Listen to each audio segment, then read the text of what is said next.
Aviation's been a part of my life. I mean, ever since I can remember, growing up. Young age, my dad restored fabric-covered aircraft when we lived up in Louisville.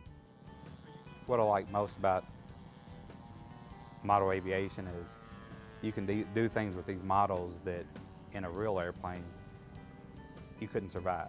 Some of the maneuvers we do with these models are so abrupt and hardcore that the average human being couldn't take it in a real airplane. And it's just satisfaction of doing it and knowing you built a strong enough model that it would stay together to withstand it. Whenever you start getting tired of the same model, flying it over and over, you start pushing it to the limits and just seeing how much longer it's going to live.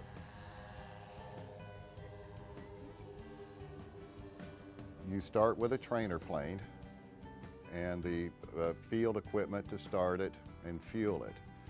You're going to invest somewhere about $475 in the total package.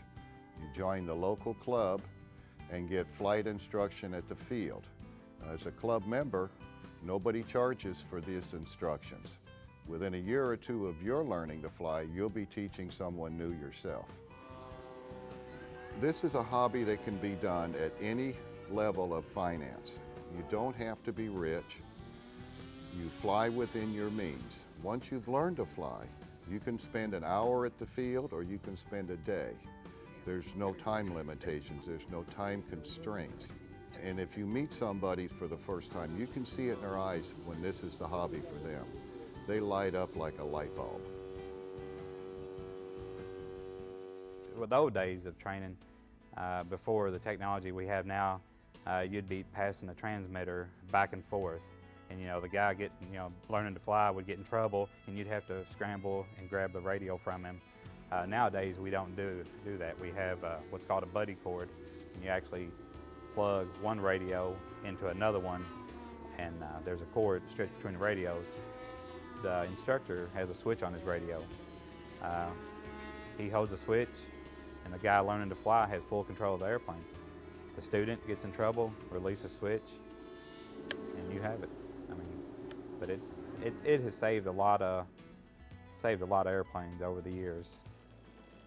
You keep the new guys coming back because they won't get discouraged after, if they tear up an airplane, then they're going to spend, a week, 2 weeks, whatever, putting it back together, or even having to purchase another one. It's the best way to do it. Currently, I'm instructing students now. I have one student right now. I get a kick out of training new guys. This hobby constantly challenges you in your hand-eye coordination, your depth perception, the ability to learn something new, so that each day you go out, it's not a repeat of what you did last week.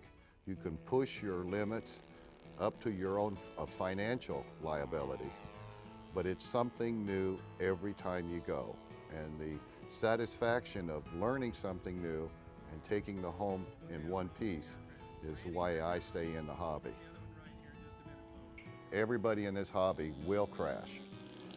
Hopefully you crash the cheaper planes, but you must be prepared to put it in the trash can any and every time it takes off. If it's minor damage, you can repair a lot of these planes. You got to realize that, as you can see, the plane to my rear weighs 14, 16 pounds. Some of them go up to 40 and 50 pounds. If they hit at full throttle from any altitude, there's nothing left to fix. I'll continue flying model airplanes as long as I can afford them. If I go out and drill one in the ground this weekend, I've got a spare. I'll fly. We push the envelope sometimes in the way we fly, trying to outdo one another, and that's part of it right now with me, just showing off.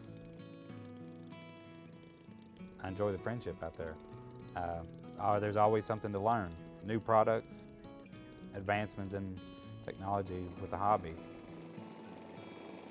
I started out flying teenage years. I flew out in the country off of my dad's grass strip. That got bored after a year or two. I joined the club. I learned a lot more and had more, started having fun.